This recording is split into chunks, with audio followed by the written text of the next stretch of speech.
সরাসরি চলে যাব নিউজ রুমে। আমাদের সঙ্গে রয়েছেন আমাদের সিনিয়র এডিটর শুভ্রাংশু চ্যাটার্জি রয়েছেন। শুভ্রাংশু, তোমার কাছে বিস্তারিতভাবে জানতে চাইবো আজকে যে হাইকোর্টের পর্যবেক্ষণ, সেই পর্যবেক্ষণ। দেখো, বাংলার ইতিহাসে এটা ভূমিকম্প সুনামির থেকেও বড় কথা হয়ে যাচ্ছে।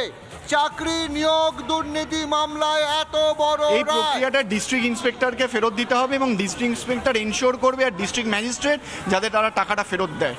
তাহলে এক্ষেত্রে দাঁড়িয়ে মোটামুটি কবে এই সমস্যার সমাধানটা সম্পূর্ণভাবে হবে? মোটামুটি জুনের 30 তারিখের মধ্যে করতে বলেছে। আর আরেকটা গুরুত্বপূর্ণ, সিবিআইকে 3 মাসের মধ্যে আবার নতুন করে ইনভেস্টিগেশন করতে বলেছে এবং যারা বেআইনি চাকরি পেয়েছিল তাদেরকে দরকার হলে কাস্টোডিয়াল ইন্টারোগেশনও করতে বলেছে। এই মুহূর্তে যখন আইনজীবীর সঙ্গে কথা বলছিলাম, পাশে যারা চাকরি প্রার্থীরা রয়েছেন তারা এই মুহূর্তে দাঁড়িয়ে হাততালি দিচ্ছেন। সেই ছবিটা দেখাচ্ছি, কার্যত উৎসবের মেজাজ এই মুহূর্তে হাইকোর্টের বাইরে। তারা হাততালি দিয়ে এই রায়কে স্বাগত জানাচ্ছেন।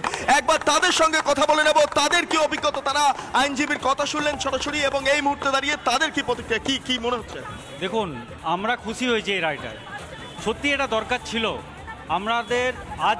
আজকে আমাদের মনে হচ্ছে যে না, সত্যি এটা করা দরকার। কারণ যেভাবে দুর্নীতি হয়েছে, এই জিনিসটা না করলে যোগ্যরা কোনোদিনই চাকরি পেত না।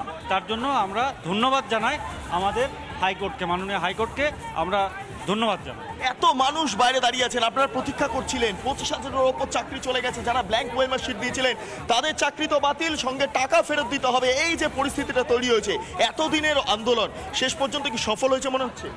সফলতা আমরা পেয়েছি, কিন্তু তার সাথে আর একটা জিনিস আমাদের খানিকটা হলেও সন্দেহ। কারণ হচ্ছে যারা দুর্নীতি মাধ্যমে চাকরিটা পেয়েছে তারা কি এর পরবর্তীতে আইনি কোনো পদক্ষেপ নিতে পারে কি পারে না, অর্থাৎ সেই জায়গাটা নিয়েও আমাদের একটা চিন্তা রয়ে গেছে। যতক্ষণ না পর্যন্ত আমরা আমাদের চাকরিটা হাতে পাচ্ছি ততক্ষণ পর্যন্ত আমাদের চিন্তা রয়েই যায়।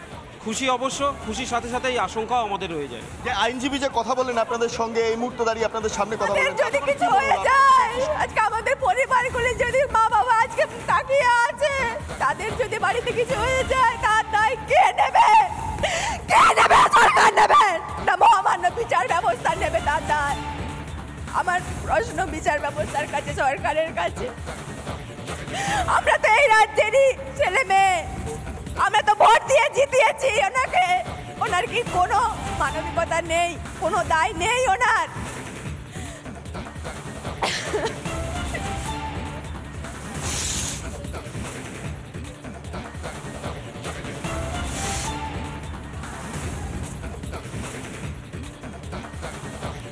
দেখুন, যারা দুর্নীতি করেছে,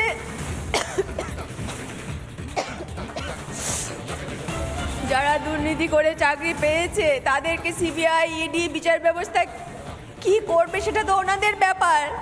কিন্তু আমাদের কি হবে? আমরা কোথায় যাব? আমাদের অন্যায় ভুলটা কোথায়? আমরাও তো বিভিন্ন দিক থেকে শেষ হয়ে গেছি।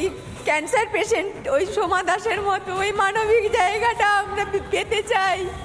প্রত্যেকটা 9-12 চাকরি প্রার্থীরা যারা গান্ধী মূর্তির নিচে দীর্ঘ 8 বছর ধরে জীবন্ত লাশ হয়ে আছি, তারা আমরা প্রত্যেকে মানবিকতার জায়গাটা বিচার ব্যবস্থার তরফ থেকে পেতে চাই। আমরা প্রার্থনা করছি আমাদের প্রতি সদয় হোক এই বিচার ব্যবস্থা, এই সরকার, এই কমিশন, এই শিক্ষা দপ্তর।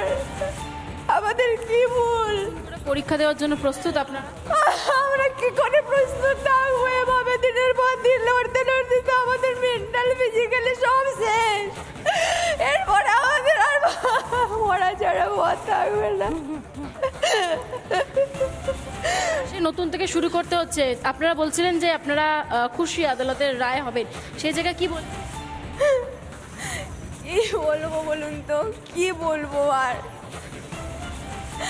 আমরা এখনো আশাবাদী যে বিচার ব্যবস্থা অবশ্যই মানবিক দৃষ্টিটা আমাদের প্রতি দেখাবেন। এতটা অন্যায় অবিচার ওনারা করবেন না আমাদের প্রতি।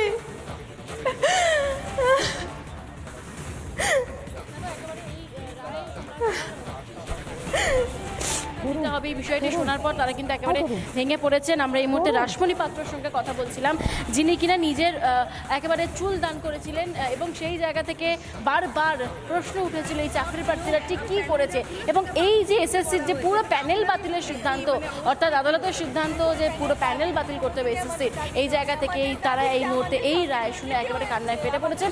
এই মুহূর্তে যে গান্ধী মূর্তির পাদদেশ, এই মুহূর্তে প্রচুর চাকরির প্রার্থীরা একদম সেই জায়গা থেকে অপেক্ষা করছিলেন সকাল থেকেই ঠিক কী হবে। আমি আরও কয়েকজনের কাছে যাই, একটু জানার চেষ্টা করি যে তারা ঠিক কী বলছেন। আমি তার কাছে যাই। দিদি, একটু জানার চেষ্টা করবো, আপনারা বারবার বলেছেন এই বিষয়গুলো যে যারা দুর্নীতি করেছে তাদের চাকরিটা বাতিল, কিন্তু আদালতের রায় রয়েছে যে পুরো এসএসসির প্যানেল বাতিল, আবার পরীক্ষা দিতে হবে।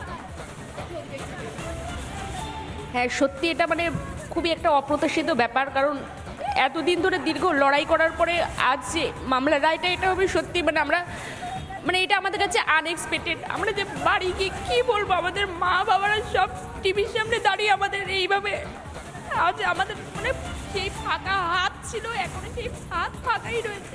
আপনারা এতদিন ধরে লড়াই করলেন, আবার পরীক্ষা আর তো পরীক্ষা দেওয়ার কোনো মানসিকতাই নেই, আমাদের অনেকের বয়স পেরিয়ে গেছে পরীক্ষা দেওয়ার পর নেই, অথচ যাদের মানে সঠিক তারা আর পরীক্ষা দেওয়ার সেই মানসিকতাটা কী করে আসবে বলুন। বয়স তো নেই, প্লাস মানসিক পরিস্থিতি আজকের পর থেকে আর আর প্রতিশোধ আজকে আমরা নিলাম, আজকে আমাদের ছিলাম।